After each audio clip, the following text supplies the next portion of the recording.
Hello বন্ধুরা, কি অবস্থা সকলের? আশা করি সকলেই ভালো আছেন।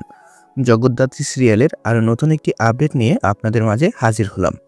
একটি ভুল বোঝাবুঝি দুর্গার মনে আঘাত দিল জগদ্ধাত্রীর থেকে। পুজোর আগের দিন বাড়ির উঠোন জুড়ে রং, আলো আর ব্যস্ততার গন্ধ। ছোট থেকে বড় সবাই নিজের মতো করে প্রস্তুতিতে মগ্ন। জগদ্ধাত্রীর লাল রঙের নতুন শাড়িটা পরে বারান্দায় দাঁড়িয়েছিল। বাতাসে শাড়ির আঁচল উড়ছিল আর তার চোখে ছিল উৎসবের উত্তেজিত ঝিলিক। ঠিক তখনই পেছন থেকে ডাক দিল ঋত্বিক। জগদ্ধাত্রী, শোনো তো, একটা দরকারি কথা ছিল তোমার সাথে। জগদ্ধাত্রী হাসিমুখে ঘুরে দাঁড়ালো।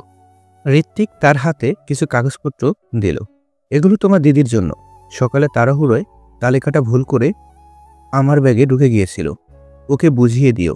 জগদ্ধাত্রী কাগজগুলো গুছিয়ে রাখছিল আর ঋত্বিক হাসি মাখা চোখে দাঁড়িয়েছিল। বাইরে থেকে এই দৃশ্য দেখে মনে হচ্ছিল যেন তারা দুজন অনেকটাই ঘনিষ্ঠভাবে কথা বলছে। এমন সময় সিঁড়ি বেয়ে নামছিল দুর্গা। সে দুজনকে পাশাপাশি দাঁড়িয়ে হাসি মুখে কথা বলতে দেখে থমকে দাঁড়ালো। তার মুখের ভাব বদলে গেল এক মুহূর্তে। সে ভাবল জগদ্ধাত্রী এমন ব্যস্ত সময়ে অপ্রয়োজনীয় আড্ডায় মেতে আছে। তার মাথার ভেতরে ভুল বোঝাবুঝির মেঘ ঘনিয়ে উঠল। দুর্গা এগিয়ে এসে গম্ভীর গলায় বলল, জগদ্ধাত্রী, তোমার কি এতটাই সময় আছে? বাড়ির এত কাজ পড়ে আছে আর তুমি এখানে দাঁড়িয়ে? জগদ্ধাত্রী হতভম্ব হয়ে তাকিয়ে রইল। সে কিছু বলতে পারল না। দিদির চোখে অপমানের ঝলক সে স্পষ্ট দেখল। ঋত্বিক বোঝাতে চাইতেই দুর্গা তার কথা থামিয়ে দিল। এই মুহূর্তে আমাকে এসব ব্যাখ্যা শোনাতে হবে না। দুর্গার কথাগুলো যেন ছুরির মতো বিঁধে গেল জগদ্ধাত্রীর মনে। কিছুক্ষণ স্থির দাঁড়িয়ে থেকে সে চুপচাপ ঘরের ভেতরে চলে গেল। লাল শাড়িতে তার চোখের জল কেউ দেখতে পেল না, কিন্তু আঘাতটা গভীর ছিল। ঋত্বিক কিছুক্ষণ দ্বিধায় দাঁড়িয়ে রইল। তারপর ধীরে ধীরে দুর্গার সঙ্গে কথা বলার চেষ্টা করল। দিদি, আপনি ভুল বুঝছেন। আমি শুধু আপনার ফাইলটা ফেরত দিতে এসেছিলাম। জগদ্ধাত্রী কিছুই ভুল করেনি। দুর্গার চোখে বিস্ময় ভেসে উঠল। ফাইলটা? কোন ফাইল? ঋত্বিক সব বোঝাতেই দুর্গার রাগ আস্তে আস্তে স্তব্ধতায় বদলে গেল। সে বুঝতে পারল নিজের আবেগে সে অযথা জগদ্ধাত্রীকে আঘাত করেছে। তার বুকের ভেতর অপরাধবোধ দানা বাঁধতে লাগলো। সন্ধ্যায় দুর্গা চুপচাপ জগদ্ধাত্রীর ঘরে ঢুকল। জগদ্ধাত্রী জানালার ধারে বসেছিল।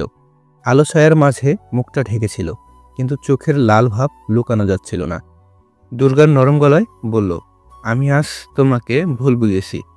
আবেগে এমন কথা বলে ফেলেছি যা বলা উচিত হয়নি। তুমি কষ্ট পেয়েছ, আমি জানি। জগদ্ধাত্রী ধীরে ধীরে মাথা তুলল। দিদি, তুমি যে ভাবলে আমি তোমাকে অসম্মান করছি, সেটাই আমাকে সবচেয়ে বেশি ব্যথা দিয়েছে। দুর্গা এগিয়ে এসে তার হাত ধরল।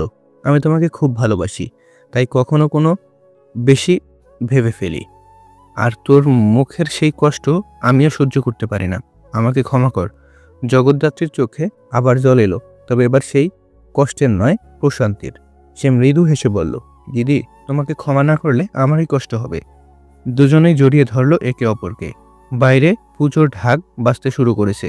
উৎসবের আলো যেন আবার তাদের মনে জ্বলে উঠল, ভুল বোঝাবুঝির অন্ধকার মুছে দিয়ে। ভিডিওটি ভালো লেগে থাকলে অবশ্যই লাইক, কমেন্ট এবং সাবস্ক্রাইব করুন। ধন্যবাদ ভিডিওটি সম্পূর্ণ দেখার জন্য।